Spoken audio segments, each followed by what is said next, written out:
Welcome, in front of me is a Motorola G71, and today I will show you how you can go through the setup process of this phone when you first boot it up. So as you can see, we have the hello screen where you get to select your language right over here from the list. I'm sticking with English, so there we go. And from there you can select start, which will take you to the next page, which allows you to insert a SIM card. Now, truth be told, this page is completely useless. You can insert a SIM card or you can just skip it. It doesn't really make much of a difference. The only reason why it is here is as an alternative to Wi-Fi. So if you're planning to not connect to Wi-Fi, you can pop in a SIM card, and throughout the setup process, because you insert a SIM card, you will also have the option to log into Google account, and the date and time will be set automatically instead of needing to be set manually.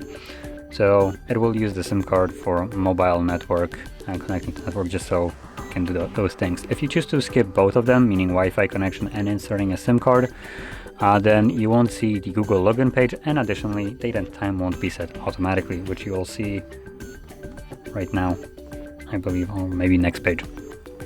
So here we have the privacy and software update. Obviously you can read exactly what this is. You can disable most of them. I'm just toggling this off, as you can see. From there, scroll down and select accept and continue. So this will accept whatever was selected. Then we have the date and time. If you're planning to insert your SIM card or you want to connect to network later on, maybe when you're at home or whatever the case may be, you can just completely disregard this page. You don't need to worry about the time, because once you connect to network, it will be set automatically. So going to the next page, we have Google services. So we have things like location, scanning, and sending user and diagnostic data. So briefly going into all three of them, location is just a GPS tracking, so the phone can give you an accurate route to your destination when you're using applications like Google Maps as an example. Then we have allow scanning, which allows the device to look for signals like Wi-Fi and Bluetooth. And below that we have the send user and diagnostic data, which allows Google to gather data, spy on you, and send the data to themselves, which no thanks.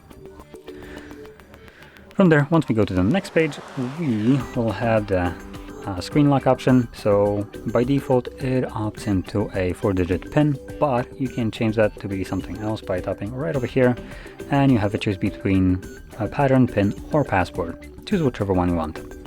You can also skip this right here if you don't want to set any kind of screen lock. So once you draw your screen lock, you will then need to repeat it and confirm it.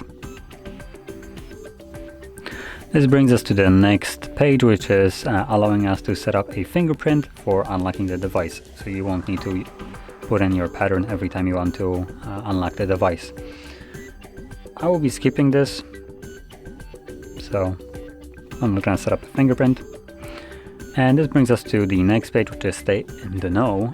So this is just some Motorola garbage. You can sign up for their whatever the thing is. Not now.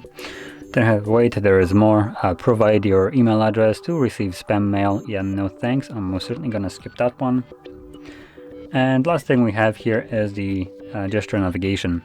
So you can tap on get started, and this gives you a quick introduction to gestures. So you can just kind of flip through it. It shows you how to use it.